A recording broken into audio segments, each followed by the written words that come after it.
그는 무턱대고 내 어깨를 잡고 오른쪽에 있는 단층집과 단층집 사이로 난 틈에 겨우 몸이 들어갈 정도로 옹색한 추녀 사이의 공간으로 나를 휙휙 잡아 끌며 들어갔다. 그러자 어딘가에 쓰레기통에 있는 것이 보였고 캄캄한 어둠 속에서 여러 가지 것들이 발효하는 불쾌한 냄새가 내 코를 훅 찔렀다. 그리고 귓볼 주변에서는 뒤엉켜 있는 거미줄이 희미하게 사륵사륵 소리를 내며 끊어지는 것 같았다.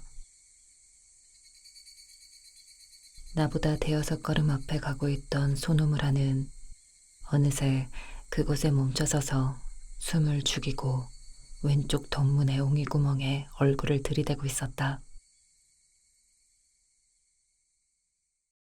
추녀의 오른쪽은 온통 비늘 판자벽이고 오른쪽, 그러니까 소노무라가 아직도 얼굴을 들이대고 있는 곳에는 과연 아까 그가 말한 대로 팔을 걸칠 수 있는 커다란 창문이 있는데 옹이구멍과 틈새가 잔뜩 있는 덧문이 달려있는 것 같았고 거기에서 실내의 불빛이 드문드문 흘러나와 반짝이고 있었다. 그 광선의 세기로 보아 집안에서는 극히 밝고 눈부신 전구가 휘황하게 빛나는 듯했다. 나는 아무렇지도 않게 다가가서 소노무라와 어깨를 나란히 하고 커다란 옹이구멍 하나에 눈을 갖다 댔다. 옹이구멍의 크기는 딱 엄지손가락이 들어갈 정도였을 것이다.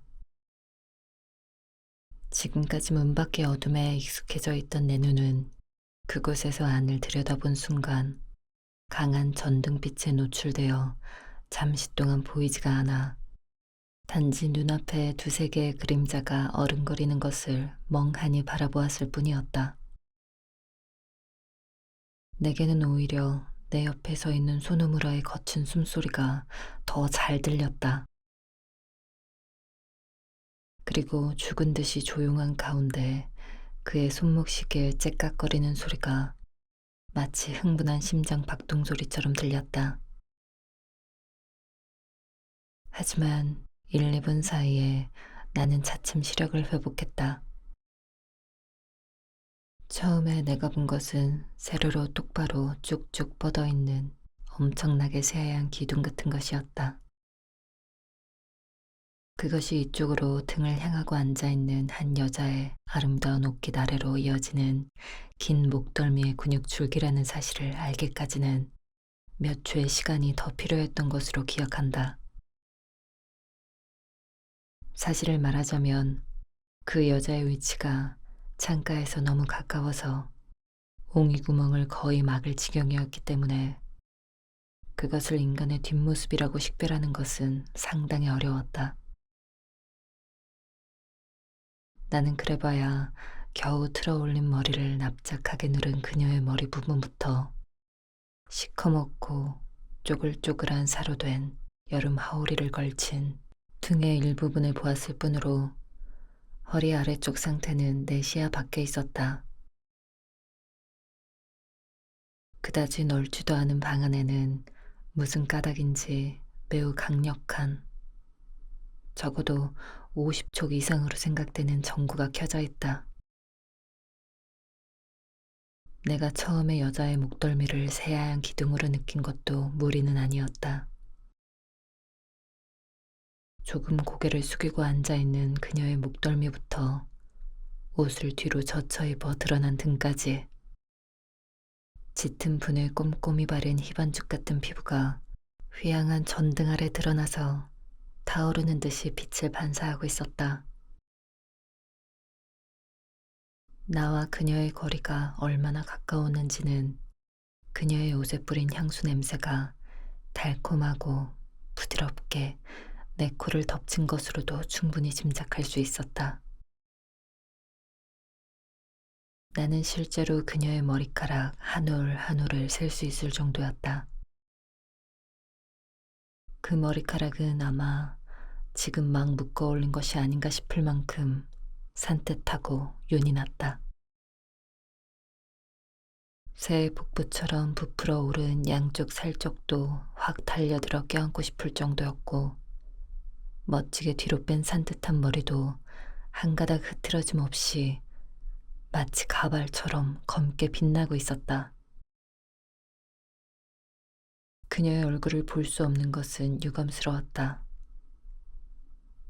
그러나 민트시 내려온 나긋나긋하고 부드러운 곡선도 그렇고, 목만 있는 인형처럼 뒤로 젖혀진 어깨 뒤로 나와 있는 목덜미도 그렇고, 귓볼 안쪽에서 머리털이 난 언저리를 지나 등으로 이어지는 요염한 근육도 그렇고, 단지 뒷모습만으로도 그녀가 요염하고 아리따운 자태를 갖춘 여성이라는 것을 추측하기에 어렵지는 않았다. 이렇게 의외의 장소에서 이렇게 아름다운 여자의 모습을 볼 수 있는 것만으로도 이 옹이 구멍을 들여다본 것은 헛수고가 아니라고 생각했다. 여기에서 나는 그녀를 본 찰나의 인상과 처음 1, 2분간의 광경을 조금 더 적어둘 필요가 있다. 설령 소노무라가 품고 있는 예상이 잘못된 것이라고 하더라도 이런 여자가 이런 모습을 하고 이런 곳에 가만히 앉아 있다는 사실은 어쨌든 너무나 이상한 일이다. 그녀의 머리가 틀어올린 머리를 납작하게 눌렀다는 사실로 판단하면 그녀는 절대로 여염쯤 여자는 아닌 것 같아서 게이샤나 아니면 그에 가까운 직업을 가진 것이 확실하다. 머리의 장식이나 의상의 취향이 화려하고 사치스러우며 요즘 화력의 유행을 따르고 있다는 점에서 추측컨대 게이샤라고 하더라도 변두리의 게이샤가 아니라 신바시나 아사카사 근처의 인류 게이샤일 것이다. 그래도 그녀는 그런 곳에 그렇게 앉아서 대체 무엇을 하는 것인지 나로서는 전혀 짐작이 되지 않았다. 순간 지금까지 조용했던 집안에서 누군가가 움직인 듯 삐걱삐걱 귀틀이 헐렁해진 다다미를 밟는 소리가 희미하게 울린다. 정말이지 잠깐 새 겨우 1, 2초 동안이지만 그 사이의 여자와 위치와 자세는 다소 달라져 있었다. 아마 지금 난 소리는 그 때문이었을 것이다. 옹이 구멍 앞을 막고 있던 그녀는 비스듬하게 다다미 한 장 정도 떨어져서 방 중앙으로 나갔고, 내 시야는 상당히 넓어져서 실내의 모습을 거의 남김없이 볼 수 있게 되었다. 아까부터 그녀의 머리 그림자에 뭔가 하얀 것이 얼핏 보이는 것 같았는데, 지금 보니 그것은 수건으로 된 요기를 입은 남자 한 명이 그녀 오른쪽 벽에 찰싹 달라붙어서 이쪽을 보고 서 있는 것이었다. 남자의 나이는 18이나 9, 많아도 20은 넘지 않았을 것이다. 머리는 깍두기 머리로 가무잡잡하고 키가 큰, 어딘지 산대 기쿠구로의 젊은 시절 같은 얼굴을 한 청년이다. 남자의 얼굴은 화를 내는 것인지 웃는 것인지 분간할 수 없었고, 짐작할 것 같으면서도 어쩐지 주저해하는 듯한 알 수 없는 표정이 역력했다. 하지만 그보다 더 불가했던 것은 그가 있는 곳에서 1, 2척 정도 떨어진 왼쪽 구석에 서 있는 시커먼 허수아비 같은 모습을 한 물체이다. 나는 한동안 허수아비의 정체를 알아내기 위해 이리저리 몸을 비틀며 안구의 위치를 바꾸어야만 했다. 주의를 해서 보니 허수아비는 검은 비로드 천을 머리에 뒤집어 쓰고 새 다리로 서 있었다. 아무래도 그것은 사진기 같아 보였다. 이 비좁은 실내에 강력한 전등이 켜져 있는 것이나 여자가 꼼짝도 하지 않고 있는 것으로 보면 어쩌면 남자가 그녀의 모습을 사진으로 담으려는 것 같았다. 하지만 그들은 무슨 필요가 있어서 굳이 이렇게 야심한 시간에 이런 지저분한 방 안에서 사진을 찍으려는 것일까? 무엇인가 비밀스럽게 찍어야 할 이유가 있는 것일까? 나는 당연히 이 남자가 어떤 꺼림칙한 밀수품 제조자이고 지금 이 여자를 모델로 그것을 한창 제작하는 중이라고 상상했다. 그렇게 생각하자 비로소 이곳 광경이 이해가 되었다. 그러나 사진기는 그곳에 덩그러니 놓여 있을 뿐 남자는 쉽사리 손을 쓰려 하지도 않았다. 그는 여전히 한쪽 벽 구석에 기대어 여자 쪽을 뭔가 의미가 있는 듯 응시하고 있었다. 그리고 내가 이 정도로 관찰하고 있는 동안 그도 그녀도 똑같이 꼼짝하지 않고 가만히 선 채로 예의 그 영악하고 교활한 눈을 살아있는 인형의 유리 눈알처럼 번뜩거리고 있었다. 여자의 자세는 이전과 마찬가지로 뒷모습만 보였는데 이번에는 무릎을 풀고 옆으로 비스듬히 앉은 그녀의 허리 아래 부분이 잘 보였다. 다다미 바닥에 늘어져 있는 하울이 자락 구석에서 쭉 뻗쳐나온 오른쪽 다리 끝에 깨끗하고 하얀 버선 바닥이 반 정도 드러나 있고 그 위에 긴 옷자락이 축 늘어져 있다. 아까는 겨우 그녀의 상반신만 보였는데 나는 드디어 전신을 볼 수 있기에 이르러 기가 막히게 아름다운 그녀의 몸짓이 나를 속이지 않았음을 느꼈다.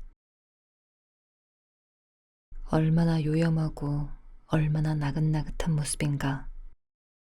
숙연히 몸에 두른 부드럽고 얇은 옷감에 구김살 하나도 움직이지 않게 앉아 있는데도 그 요염함과 나긋나긋함은 온몸의 곡선의 모든 부분에 구석구석 미쳐 있어 뭔가 뱀이 스멀스멀 움직이듯 매끄러운 파도가 일고 있다. 경악을 하여 눈이 휘둥그레져서 바라보고 있으면 있을수록 내 가슴에는 가늘고 긴 음악의 여운이 배어나오듯 황홀한 감각이 흘러넘치고 있었다. 내 눈동자가 얼마나 집요하게 얼마나 정신없이 그녀의 교태에 빨려 들어갔는지는 방 안 오른쪽에 있는 눈에 띄게 커다란 양은대야가 그때까지 내 주의를 끌지 못한 사실로도 알 수 있다. 실제로 이 방에 그렇게 큰 양은대야가 놓여 있는 것은 사진기보다 더 불가사의한 수수께끼였고 그것을 나는 이 여자만 없었다면 벌써 알아차렸을 것이다. 양은대야라고는 해도 그것은 서양 욕조 정도의 용적을 가진 깊고 가늘고 긴 범랑의 타원형 용기로 툇마루 근처에 갈대밭 앞 다다미 위에 바로 떡하니 자리를 잡고 있었다. 그들은 대체 이 대야를 무엇에 쓰는 것일까? 이런 경우에 안치를 해놓은 이상 물론 목욕용이 아닌 것은 확실하다. 한쪽에 사진기가 있고 한쪽에 큰 대야가 있다. 그리고 한가운데 여자가 앉아 있다. 대체 무슨 의미일까? 그들은 좀처럼 준비에 착수하려는 기색을 보이지 않았다. 여자는 언제까지고 처음 그대로 고개를 숙이고 있다.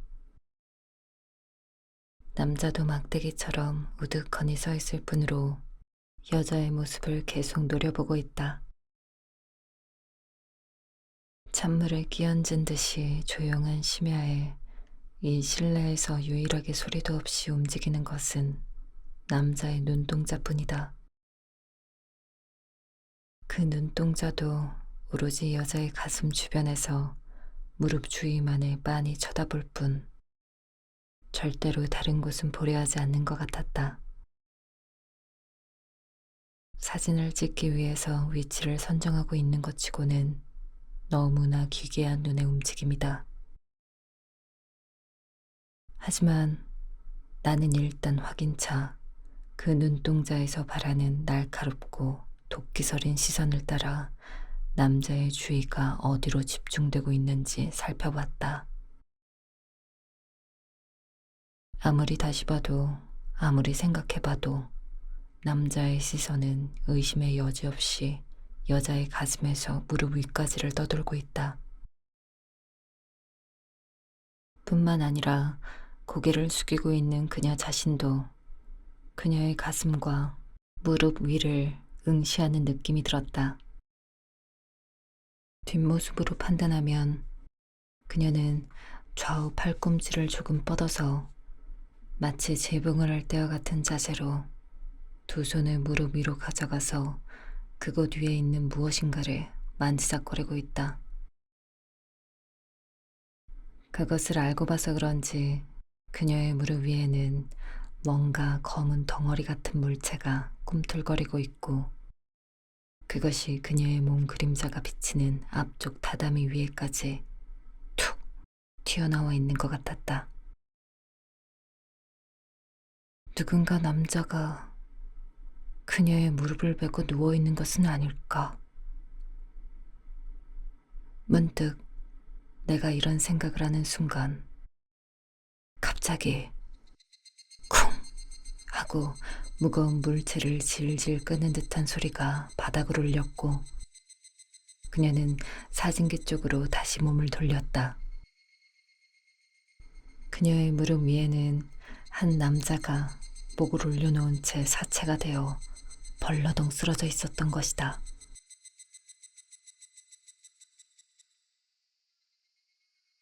내가 그것을 목격한 찰나의 기분을 뭐라 형연할 수 있을지. 어쨌든 나는 숨이 막힐 듯하고 온몸의 핏기가 싹 사라지면서 의식이 몽롱해져 가는 듯한 공포의 영역을 지나 오히려 일종의 엑스터시에 가까울 정도의 아늑한 무감각 상태에 빠졌다. 사체라는 것을 안 것은 그 남자가 누워 있으면서 눈을 뜨고 있을 뿐만 아니라 산뜻한 연미복을 입고 있는데 칼라가 난폭하게 쥐어뜯겨져 있고 새빨간 여자의 허리띠 같은 쭈글쭈글한 비단끈이 목에 둘둘 말려있기 때문이었다.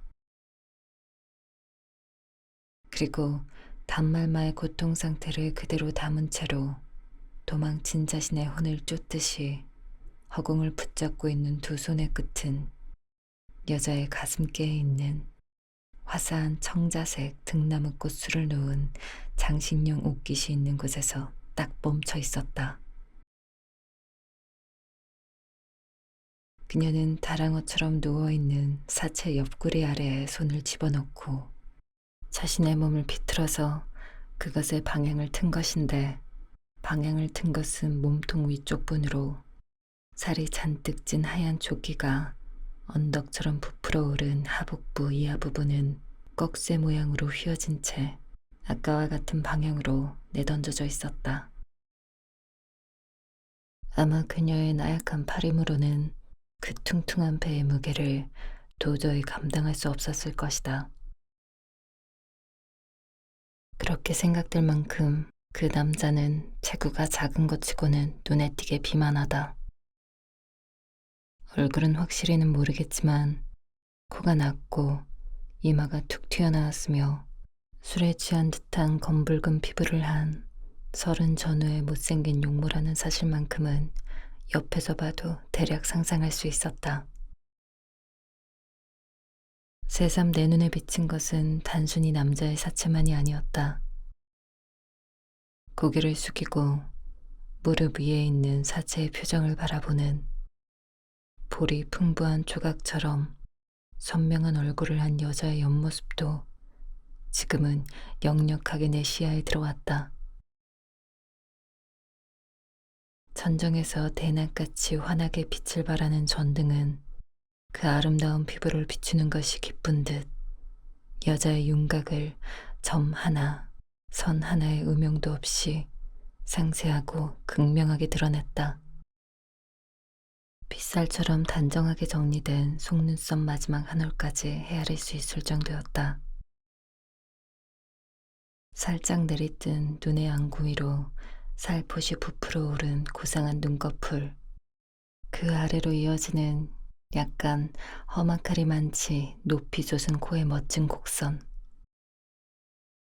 그 아래로 완만하게 내려오면서 통통해지는 사랑스러운 두 볼 사이에 끼어서 눈에 띄게 붉게 조각되어 있는 고귀한 입술,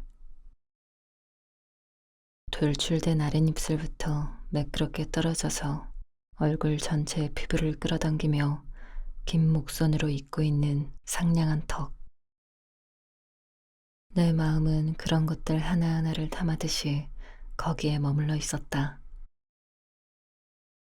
추측컨대 우리들은 이 남자가 살해당한 직후부터 신뢰를 엿본 것 같다.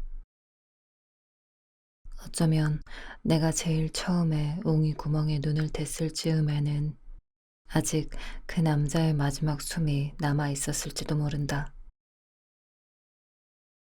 벽을 따라 서 있는 깍두기 머리 남자와 그 여자가 오랫동안 묵묵히 대기하고 있던 것은 범죄를 수행한 결과 망연자실하여 잠시 넋이 나간 것임에 틀림없다. 누님, 이제 됐죠? 이윽고 깍두기 머리 남자는 제정신이 돌아온 듯 눈을 깜빡이며 낮은 목소리로 그렇게 속삭이는 것 같았다. 아, 이제 됐어. 자, 찍어줘. 여자가 말을 하며 면도칼 칼날이 번뜩이듯 차가운 미소를 띄었다. 그때까지 아래를 향하고 있던 그녀는 갑자기 위쪽을 향해 눈을 번쩍 치켜떴고 흑요소처럼 새까만 그녀의 눈빛은 이상하게 너무나 침착했으며 조용하게 흘러넘치는 샘물과도 같이 깊이를 알 수 없는 어떤 빛을 바라고 있음을 처음으로 나는 인식했다. 그럼 이제 조금 뒤로 물러나 있어줘. 남자가 이런 말을 하는가 싶더니 두 사람은 갑자기 움직이기 시작했다. 여자는 사체를 질질 끌며 방 오른쪽 양은대야 근처까지 뒷걸음질을 치고는 다시 정면을 향했다. 남자는 예의 사진기 옆으로 다가가서 여자 쪽으로 렌즈를 돌리고 자꾸만 핀트를 맞추고 있다. 여자 역시 늠름한 눈썹을 더 늠름하게 위로 치켜 올리고 붓같이 불룩 튀어나온 배를 하고 자꾸만 무릎 위에서 미끄러져 떨어지려는 시체를 뒤에서 겨드랑이에 손을 집어넣어 붙잡고는 안간힘을 쓰며 지탱하고 있다. 사체의 상반신은 전보다 더 높이 끌어올려졌고 정수리 부분은 딱 그녀의 턱 끝에 닿을락 말락했으며 얼굴은 위를 향해 다 꺾여 있었다. 그 모습으로 판단하건대 남자가 사진을 찍으려는 것은 머리를 묶어 올린 여자의 요염한 모습이 아니라 기괴하게도 교살된 인간의 죽은 얼굴인 것 같았다. 어때요? 조금 더 높이 들어주실 수 있나요? 너무 뒤룩뒤룩 살이 찐 배에 가려져서 위쪽이 나오지 않아요. 그래도 무거워서 더 이상은 들어올릴 수 없어. 정말 어쩜 이렇게 배가 많이 나왔담. 어쨌든 75kg이나 나갔던 사람이니까 말이야. 이렇게 태연하게 대화를 하며 남자는 사진 원판을 집어넣고 렌즈 뚜껑을 열었다. 사진이 찍히고 렌즈 뚜껑이 닫힐 때까지는 상당히 긴 시간이 걸렸다. 그 사이에 연미복을 걸친 사체는 두 팔을 개구리처럼 쭉 뻗고 목이 왼쪽으로 푹 꺾여 마치 울부짖으며 떼를 쓰던 아이가 어머니에게 안겨있는 모습으로 칠칠치 못하게 수족을 축 늘어뜨리고 있었다. 목에 둘둘 말려있는 붉고 쪼글쪼글한 비단끈도 같이 축 늘어져 있었음은 말할 필요도 없다. 찍었습니다. 이제 됐어요. 남자가 그렇게 이야기하자 그녀는 안도의 한숨을 쉬며 사치를 옆으로 누이고는 허리띠에서 작은 손거울을 꺼내며 이런 경우에도 그 아름다운 머리 모양이 흐트러지는 게 겁이 나는 듯이 진주와 다이아몬드 반지를 낀 상아색 손바닥을 펴서 들어올린 머리를 두세 번 정성스럽게 매만졌다. 남자는 발 건너편 부엌문 쪽으로 가서 수도꼭지를 틀었는지 양동이인지의 먼지에 물을 받는 소리가 들렸다. 그리고 얼마 지나지 않아 어떤 이상한 약국이라도 가 있는 것처럼 낯선 약 냄새가 날카롭게 내 코를 엄습해왔다. 난 처음에는 남자가 사진을 현상하는 것인가 하는 생각도 들었지만 그런 것 치고는 너무나 기묘한 약 냄새를 맡고 있는 동안 눈물이 날 만큼 자극성을 지닌 것이 어쩐지 유황이 타는 냄새와 비슷했다. 잠시 후 남자는 발 뒤에서 두 손으로 유리 시험관을 들고 나왔다. 드디어 조합이 다 된 것 같은데. 어떠세요? 이 정도 색이 나왔으면 괜찮겠죠? 그는 전등 바로 아래에 서서 유리 속 액체를 흔들어 보기도 하고 불빛에 비춰보기도 하고 있다. 불행하게도 화학 지식이 별로 없는 내게는 두 개의 시험관에 담겨있는 액체가 어떤 성질의 약인지 알 수 없었지만 기묘한 냄새는 분명히 거기에서 발산되는 것 같았다. 남자의 오른손에 있는 약액은 투명한 보라색을 띠었고 왼손에 있는 것은 페퍼민트처럼 파랗고 투명했는데 그것들이 전등에 눈부신 광선이 가득한 가운데에서 영롱하게 빛나는 모습은 참으로 아름다웠다. 아, 얼마나 아름다운 색인가. 마치 자수성과 에메랄드 같아. 그런 색이 나왔으면 됐어. 이렇게 말하며 여자가 생긋 웃었다. 이번에는 이전처럼 음산하게 웃은 것이 아니라 소리를 내지 않았지만 크게 입을 벌리고 화사하게 웃었다. 위턱 오른쪽 송곳니에 금을 씌웠고 왼쪽 구석에 덧니가 하나 나와 있는데 화사한 웃음에 한층 애교를 더해주고 있었다. 정말이지 아름답군요. 이 색을 보면 그렇게 엄청나게 끔찍한 약이라는 생각은 들지 않네요. 남자는 여전히 유리관을 눈보다 높이 들고 정신없이 황홀하게 바라보고 있다. 끔찍한 약이니까 아름다운 거야. 악마는 신과 마찬가지로 아름답다고 하지 않아? 하지만 이제 이것만 있으면 안심이야. 이 약으로 녹여버리면 아무 흔적도 남지 않아. 증거가 될 만한 것은 모두 사라지는 거지. 남자는 혼잣말처럼 이렇게 중얼거리며 성큼성큼 양은대 앞으로 다가가는가 싶더니 시험관에 든 약액을 천천히 한 방울 한 방울 집어넣은 후 다시 부엌문 쪽으로 돌아가서 양동이로 물을 대여섯 번 길어다가 대야에 절렁절렁 쏟아부었다. 그리고 그들은 무엇을 했을까? 그 약액으로 무엇을 녹였을까? 그리고 또 그 유황과 비슷한 이상한 냄새를 내는 보석같이 아름다운 색을 띤 약은 무엇으로 제조된 것일까? 대체 그런 약이 세상에 존재하기는 하는 것일까? 지금 와서 생각해봐도 나는 그냥 꿈을 꾼 것 같았다. 잠시 후에 남자가 말했다.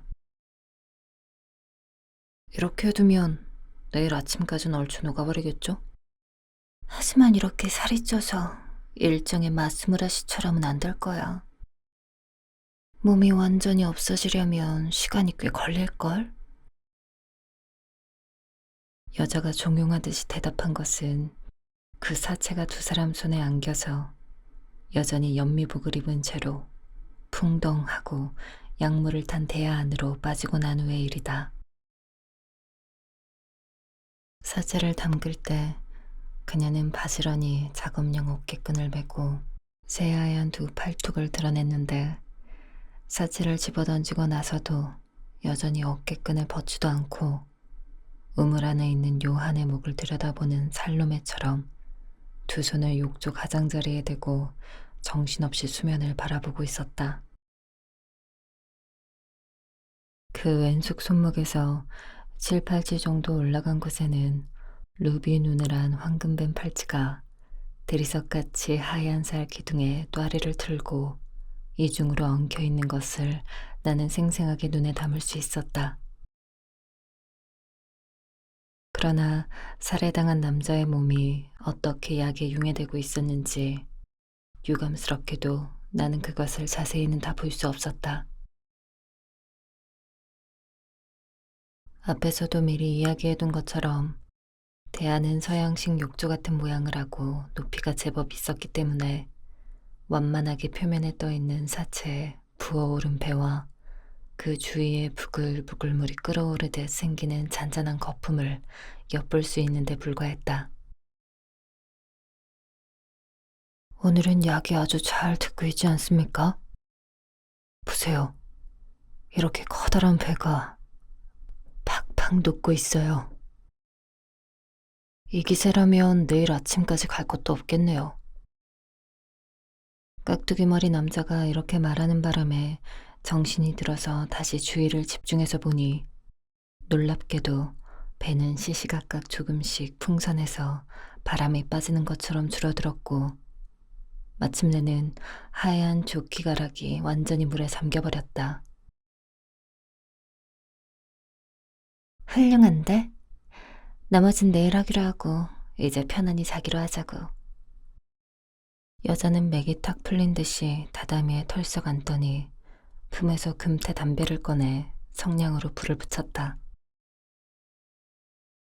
깍두기 머리 남자는 그녀가 시키는 대로 툇마루 쪽에 있는 서랍에서 아주 훌륭한 이불을 들고 와서 그것을 방 한가운데에 깔았다.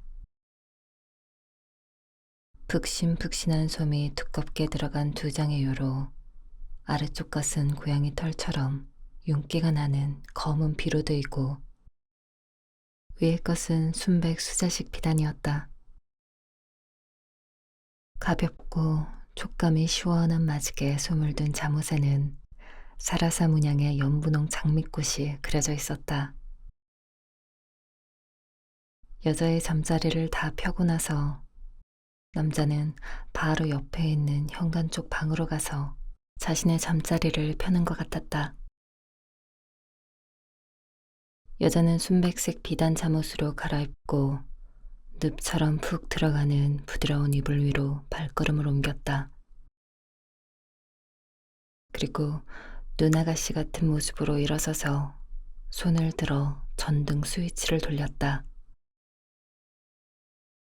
만약 이때 여자가 불을 끄지 않았다면 그날 밤 우리들은 위험한 처지에 있다는 사실도 까맣게 잊고 한없이 그 광경에 정신을 빼앗기고 있던 우리들은 아마 날이 셀 때까지 옹이 구멍에 눈을 대고 있었을 것이다.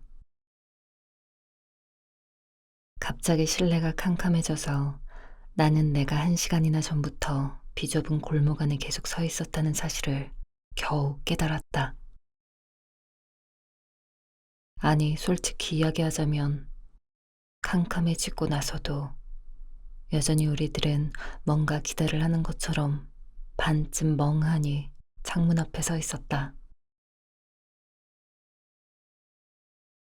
꿈에서 깨어난 듯한 내 가슴 속에는 어떻게 하면 그들에게 발자국 소리를 들키지 않고 이 골목을 벗어날 수 있는가 하는 불안감이 계속해서 엄습해왔다. 이렇게 한 사람의 몸이 겨우 들어갈 정도로 옹색한 추녀 아래에서 만일 조금이라도 발자국 소리가 난다면 그들에게 그 소리가 들리지 않을 리가 없다. 아까부터 소근대던 그들의 속삭임이 하나도 남김없이 내 귀에 들어온 사실을 비춰봐도 그들과 우리 사이의 거리가 얼마나 가까운지는 분명하다. 만약 그들이 우리에 의해 자신들의 죄상을 목격당했다는 사실을 알게 될 경우에 우리들의 운명은 어떻게 되는 것일까?